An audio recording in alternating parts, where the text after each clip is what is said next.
passe maintenant à une valeur du luxe, c'est Hermès.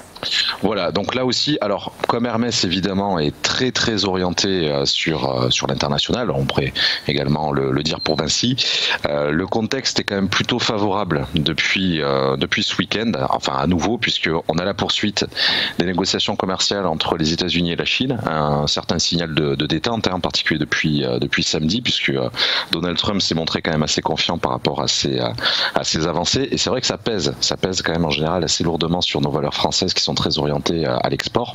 Donc là aussi, les précédents objectifs ont été atteints, en particulier le plus élevé, celui qui avait été fixé sur les 549 €.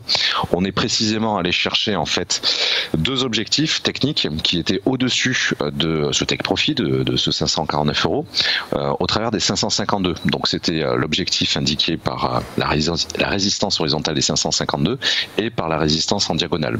Donc en fait, comme il y a quand même eu un petit recul vendredi, moi j'en profite pour renforcer mes opérations et faire une sorte de copier-coller, c'est-à-dire que pour la deuxième fois consécutive, je vais aller chercher les 549 €. Il y a un véritable point de rachat assez intéressant sur la zone 535 à 538. On en est très proche, on n'est que 2-3 € par action au-dessus de cette valeur-là.